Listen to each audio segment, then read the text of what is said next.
अभी बगैर भाईजान का यहाँ पर आगमन हुआ है। मैं उनका शुक्रिया अदा करता हूँ जो कि के कदमों से परभणी विधानसभेला तिसरी वेळेस आपण हॅट्रिक साधलेली आहे।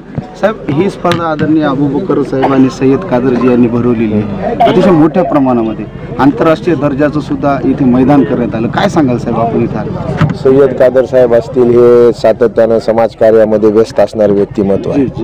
शहरामध्ये शांतता प्रस्थापित व्हावी, शहरामध्ये एकोपा राहावा, शहराचा विकास व्हावा, शहराच्या विद्यार्थ्यांना नोकरी मिळावी, रोजगार यावा, यासाठी ही फॅमिली सातत्यानं प्रयत्न करते।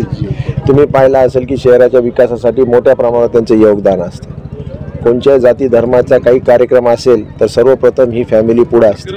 म्हणून या फॅमिलीला सर्वप्रथम मी खूप खूप असं शुभेच्छा देतो आणि भविष्य काळामध्ये अशा प्रकारचं चांगलं आयोजन जर परभणीमध्ये झालं तर निश्चितच परभणीचा चौफेर विकास जे म्हणला जातो ते झाल्याशिवाय राहणार नाही।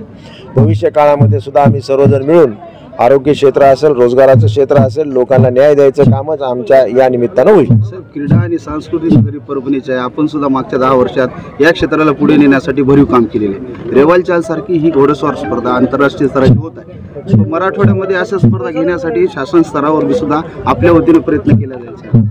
निश्चित प्रमाणात प्रयत्न केले जातील। परभणीमध्ये चांगल्या प्रकारचं क्रीडांगण सुद्धा आम्ही 25 एकरचं विद्यापीठामध्ये घ्यायचा आम्ही प्रयत्न जागा केलेली आहे। आता नाट्यगृहाचे तुम्ही माहिती काम कसं स्टॉप झालं होतं, पण माझं या नवीन सरकारला विनंती आहे की आम्ही निधी वितरित करताना कसल्या प्रकारचा भेदभाव करू नये। शेवटी परभणी असेल, कोणत्याही जिल्हा असेल, हे सगळे नागरिक महाराष्ट्रातील नागरिक आहेत, समान न्याय द्यायचं काम या सरकारनं करावे एवढीच विनंती करतो।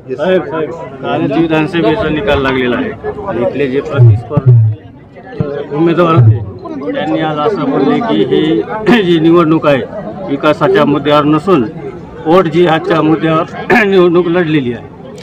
नाही, कुठंतरी विकासाच्या बाबतीमध्ये या सरकारनं कुठे भूमिका घेतलेली नाही।